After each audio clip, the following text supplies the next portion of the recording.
All right, let's dive right in.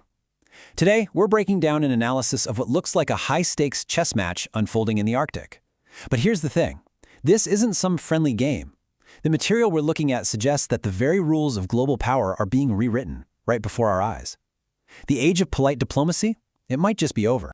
And this quote right here, it really sets the stage perfectly. You see, for decades, the world has operated on what you could call formal politics. Treaties, alliances, all the established protocols. But the argument we're exploring today is that we've shifted into an era of real politics, a time where what truly matters is tangible power and decisive, direct action. The gloves are definitely off. So what does this new real politics actually look like in practice? Well, the analysis we're digging into argues it's a game where action completely trumps discussion. We're not talking about polite summits or drawn-out sanctions anymore. We're talking about boots on the ground and strategic power plays that demand an immediate response. And in this brand new arena, the analysis points to two main players stepping into the ring: Europe and the United States.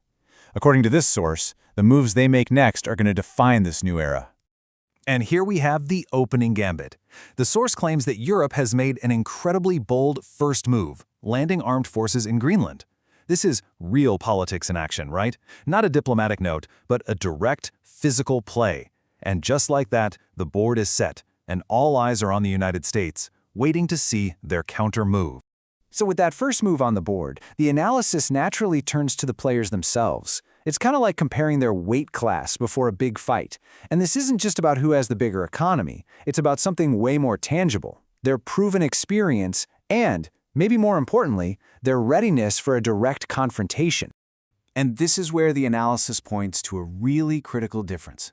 The argument is that the U.S. has recent, successful combat operations under its belt, giving it a serious practical edge.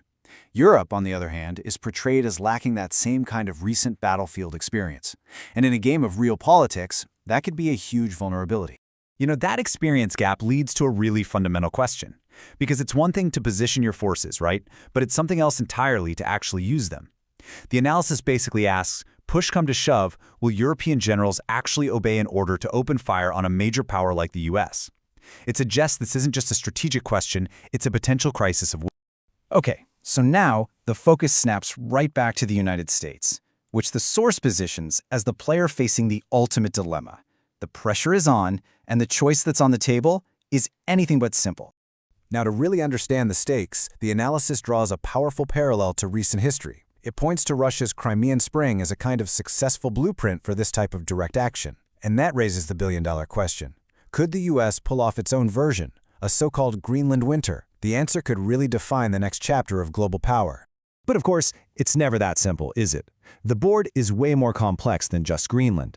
The analysis highlights a classic strategic nightmare, a two-front problem. At the same time the Arctic is heating up, the U.S. is also having to deal with the ongoing crisis in Iran, splitting its focus and its resources. And the stakes? They couldn't be higher. According to this analysis, backing down simply is not an option. To retreat on either front, Greenland or Iran, would mean a catastrophic loss of credibility. It could potentially end America's status as the world's primary power player. So this creates the ultimate strategic dilemma. And the metaphor used here is just perfect. You've got two major crises on the table, two pieces of the pie.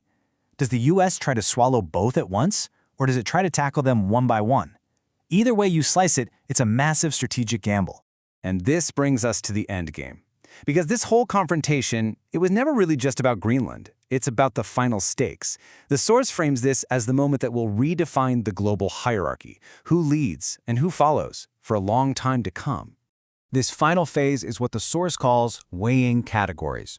It's basically the moment of truth. It's where both Europe and America have to put their real power, their military readiness, their political will, their strategic resolve, all of it on the scales to see how they really measure up against each other. So, we're left with this final, provocative question. Once all the dust settles from this, what will the New World Order actually look like? Will one power emerge definitively above the other? Will they find themselves standing on equal footing? Or will one of them be knocked down to a lower tier? According to this analysis, the answer is about to be decided.